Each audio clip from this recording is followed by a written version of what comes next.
The 17 News at Sunrise podcast is brought to you by Clinica Sierra Vista. Welcome back to the 17 News at Sunrise podcast, where we share your news on your schedule.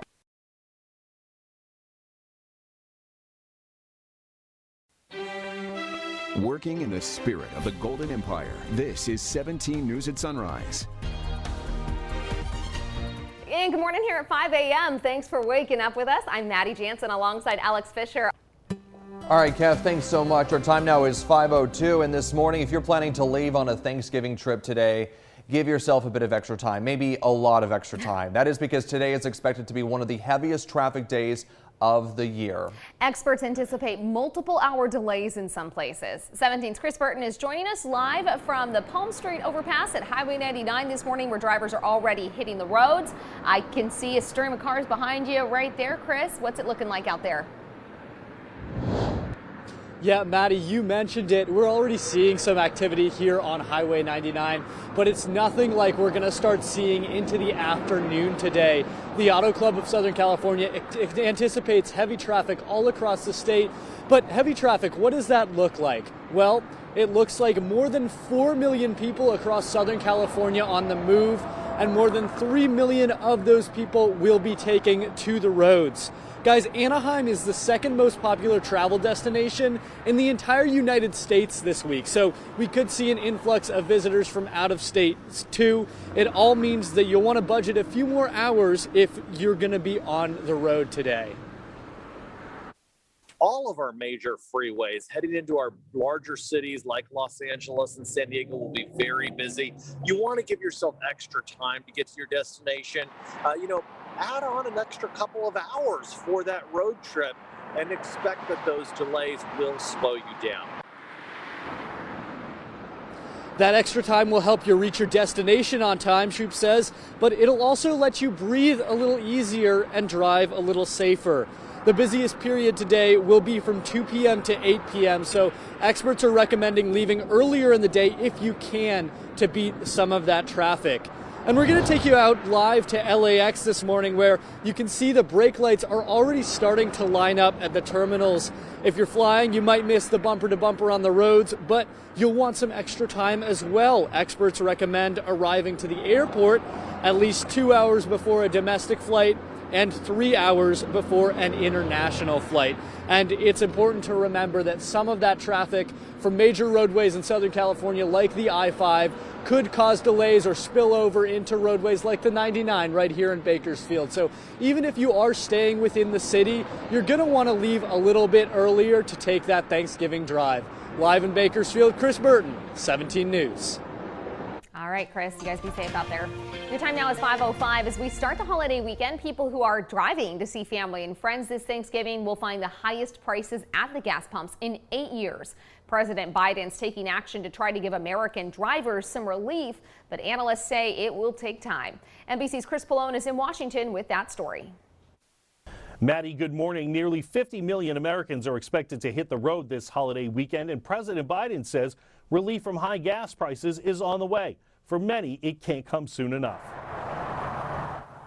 If you've driven a car recently, you know what we can do. The average gallon of gas is up about $1.30 over last Thanksgiving, when many of us stayed home because of the pandemic.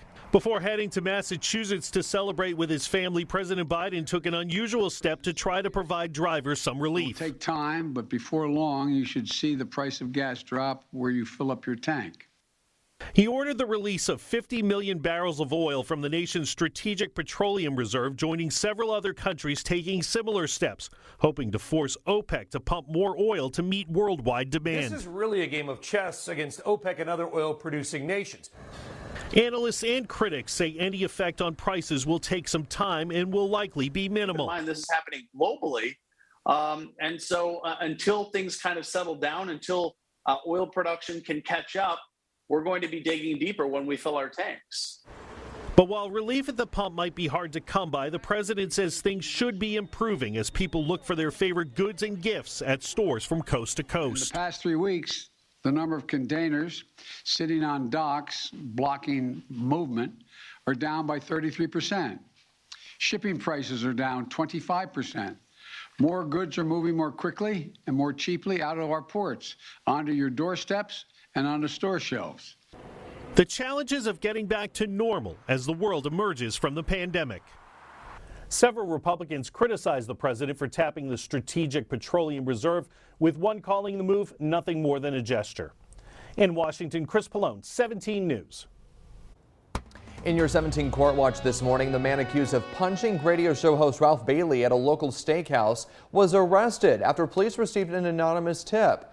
According to court documents, that tip directed them to a social media account with photos of the suspect, later identified as Alexander Vera. The 36-year-old Vera was arrested days later. Surveillance footage captured the July 31st altercation at Casey's Steakhouse, where Bailey was celebrating his upcoming birthday. Bailey suffered a broken jaw that required surgery, and he has experienced complications that recently kept him off the air. And now to the latest on coronavirus cases here in Kern County. Yesterday, we learned another 274 people have been infected with the virus. We also learned of another 5 deaths. Hospitalizations continue to drop. The latest state data shows 154 people are hospitalized due to the virus. 27 more are in the ICU. Meantime, people living in Bakersfield now have a new and fast option to get tested for COVID-19. Public health service startup Curative has developed or deployed a new testing kiosk in Bakersfield, capable of conducting up to 250 tests per day to local residents. The results from those tests expected to be delivered just 1 to 2 days later. The kiosk is located on California Avenue, just off Highway 99, next to Accelerated Urgent Care. It is open Monday through Friday, 8 a.m. till 3:30 p.m. No appointment needed. Before devouring the turkey and the stuffing tomorrow, you can get your metabolism going while benefiting the Community Action Partnership of Kern Food Bank. Registration is still available for the 3rd annual Turkey Day run at the park at Riverwalk. The run begins tomorrow morning at 7:30 a.m. with a 5K run and an untimed 1-mile walk. There's even a virtual run available. For more information and to register, visit kget.com. And if you're finding yourself in need of a good Thanksgiving meal tomorrow, the Blessing Corner's got you covered. They're offering up free turkeys and food baskets to families in need. The meals are uncooked, so you'll need to prepare them yourself. It is happening at the Blessing Corner on Union Avenue and 1st Street from 11:30 a.m. till 2 p.m. 5:33 is your time now, and to a story that feels like a Hollywood movie script. Not that far from Kern County, NASA last night launched its first ever mission to redirect an asteroid. The asteroid's not a danger to Earth, but the mission is an important test for the future. 5, 4, 3, 2, 1. And liftoff of the Falcon 9 and DART on NASA's first planetary defense test to intentionally crash into an asteroid. The spacecraft, called DART for Double Asteroid Redirection Test, is traveling more than 6.5 million miles to reach the asteroid and collide with it at 15,000 miles per hour. NASA scientists will then watch to see if and how the trajectory of the asteroid changes after the impact. DART's goal is to cut through the path of an asteroid called Didymos, which is as wide as the world's tallest building, and target its secondary body called Dimorphos. We're going for the smaller one because it's easiest to measure a deflection with the smallest one. Like if you try to kind of push a car, it takes with the same force, it's a lot easier to see any motion than if you push a larger car or a truck, right? So we're trying to go after the one object where measurement of a change is the easiest for us to detect from the ground. DART is expected to make impact with the asteroid in the fall of 2022. This is a little bit of a long journey there. In your 17 Court Watch this morning, a Kern County judge yesterday granted a motion to modify the gag order issued in the case of the man accused of raping and killing a 13-year-old Bakersfield girl. The judge granted a motion allowing attorneys to inform the media and public of dates, times, and locations for future court appearances, what those appearances involved and their outcomes, without referencing facts or evidence in the case against 25-year-old Armando Cruz. He is accused of killing Patricia Alatorre and could face the death penalty if convicted. Former Kern County Detention's Deputy Brandon Lawrence will have to wait another week to learn his fate after pleading no contest to engaging in sex acts with inmates at Laredo Jail. Lawrence's sentencing was scheduled for yesterday, but Judge Chad Louis said that the judge who took the plea, Eric Bradshaw, must also preside over the sentencing hearing. Bradshaw's off until November 30th, the new date set for sentencing. Lawrence admitted to multiple sex acts with female inmates, but said the encounters were consensual. But some of the inmates told investigators they felt pressured into those acts. We are back here at 546. After 2 years, KGET is once again partnering with Houchin Community Blood Bank for the 14th annual community-wide blood drive. The drive is to remind our community about the importance of donating blood and ensure there is sufficient blood supply in Kern County for the holiday season. The drive will kick off next Wednesday, December 1st from 5 a.m. to 6 p.m. right outside of our studios at 22nd and L Streets. It runs the entire month of December. All donors will also be entered to win a $1,500 gift certificate to a local travel agency, which is redeemable for a trip to Big Bear. Hey. Yeah, it sounds like fun. Nice. The winner will also receive a $100 gas gift card and $150 Visa gift card for food and souvenirs. Although you may be going to Big Bear and there's not going to be any snow. Yeah, we'll have to wait and see on that. Too dry. Thanksgiving is a time for family and friends and family, but also a time for possible distress for our furry friends. The ASPCA has some tips to protect your pets from getting sick on Turkey Day.